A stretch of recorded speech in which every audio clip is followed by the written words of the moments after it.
ci en premier est-ce que nag foofu def taxaw seetlu daf ci xaw a jaadu tuuti mooy démb lañ ko fi doon wax Thierno Malick ne convocation wu Moustapha Diakhaté on n'a pas su exactement lan la def ba tax ñu woo ko mais convocation bi mu demee audition bi tax nañu xam peut-être sax ñu bàyyi xel peut-être sax ci li nga xamante ni loolu la wax parce que généralement waxam ji kiiwul woon daal maanaam fësul woon ci sunuy nopp ba mënoon heurter peut-être mais en tout cas woo nañ ko ci après ñu def ko garde à vue peut-être il est déjà déféré devant le parquet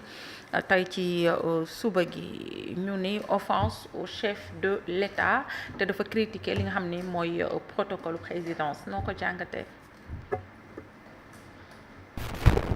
Avec vraiment beaucoup de déception quand même parce que démb wax naa ko ma ne la nañu xaaragum ba xam exactement qu'est-ce qui s'est passé. Mais réellement si et seulement si le fait de critiquer le protocole entre ki war a nekk ci kanam ki war a nekk ci digg bi ak ki war a nekk ci ginnaaw ak le comportement des gens ci biir protocole bi naka lañ war a doxee ak le silence bu ñu war a dégager ak hargne bu ñu war a doxal pour wane ne maanaam ci lu ñu jëm dafa sérieux je pense que ne si et seulement si loolu moo tax ñu garde à vue Moustapha Diakhaté war nañu xoolaat mbir yi xam nga dafa am lu am ba des mooy nga la justice ne doit pas donner l'impression parce que gis nga la perception elle est importante tey bu nit ñi demee ba am une perception que la justice tey dafay def loo xamante ne ça n'arrange même pas le gouvernement ça peut vraiment apporter des frustrations et gis nga dafa am loo xamante ne ñun dañu ko dund ci biir réew mi ñu ne ñu lii c'est des problèmes yoo xamante ne baaxul ñu neen comme baaxul nañ ko fi jëlee nañ ko fi dindi ñu promettre ñu monts et merveilles dans ce pays jusqu'à même la suppression de l'article 80 wax nañ ko fi waxati ko fi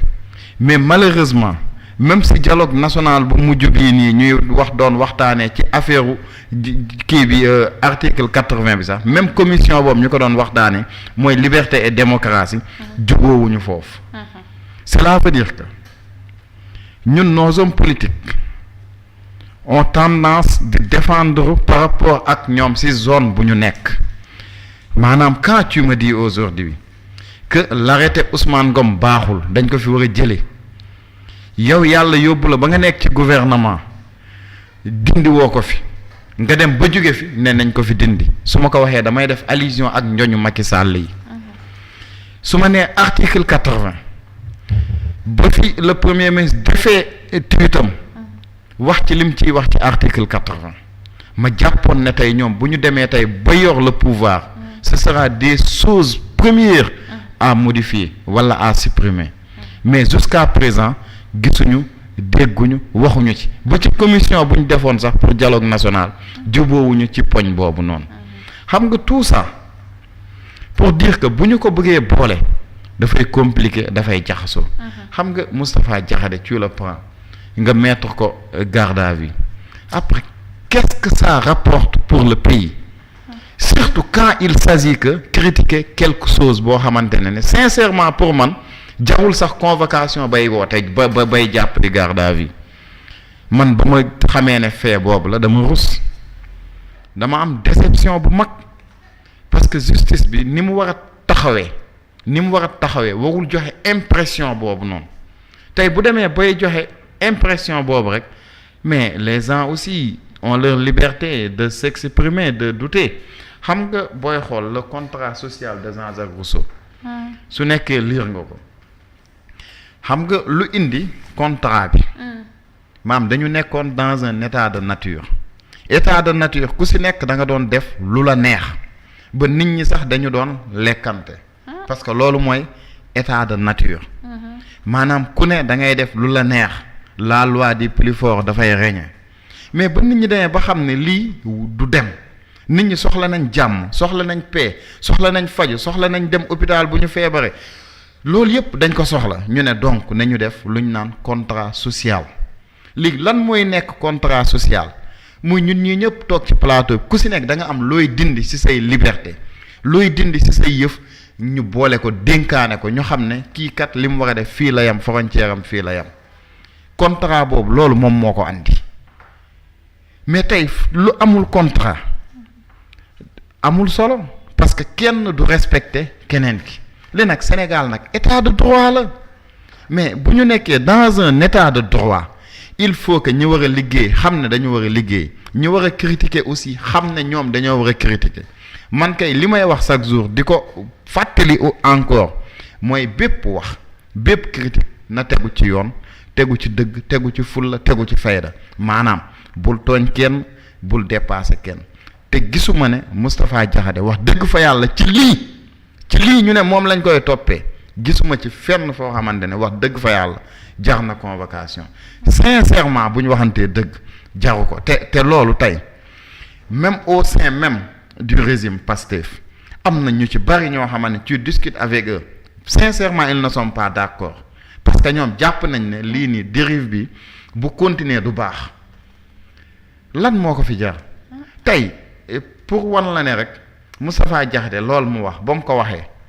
nit ñi bàyyiwuñ ci sax xel est-ce que sax le président sax yëgoon na ko est-ce que le premier ministre yëgoon na ko est-ce que El Malick Ndiaye yëgoon na ko peut-être sax yëguñu ko. procureur mooy autosaisir. mais bu autosaisiroo ci la nit ñi sax di dem di seeti lan la Moustapha Diakhaté wax. lan la Moustapha Diakhaté wax mais est-ce que li mu wax nii jaroon na ko est-ce que li mu wax nii jaroon na ko je pose des questions est-ce que li mu wax jaroon na ko jaru ko xam nga tey dans un pays normal normé et calibré c'est-à-dire on doit toujours éviter une chose mooy que nit ñi dem ba amaat la même perception que ba ñu amoon ba ñu fiy jàpp 2000 personnes di leen tëj c'est-à-dire perception boobu bis bu ñu ko amaatee rek en tout cas ça devient très dangereux pour ce pays et jàpp naa ne le gouvernement doit se réveiller les institutions aussi que ça soit le judiciaire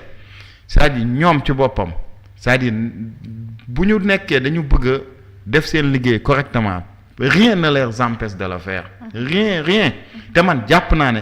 la justice wax dëgg fa yàlla man jàpp ma ne sax am nañ jotu dugg ci loo xamante ne nit ñi sax dinañ dem bay am ay xel ñaar def nii def na ça ñoom nañu revoiraat. bilaay woote gi nag moo tax ñun ñu xam exactement lu mu wax. waaw parce que ñun def bàyyiwuñ ci sax. non man suivroon naa ko. man émission bi suivroon naa ko en direct mais j'ai jamais su que ne lii dina tax ñu convoquer nit quand même dina tax ñu convoquer nit. d'accord. lu mu bëggoon a wax sax waa des nouvelles déposé woon na nu mu tudd sax liberté provisoire moom Abdou Nguer mais dañ ko refusé mu ngi noonu donc pour vous donner quelques informations ci moom déposé woon na liberté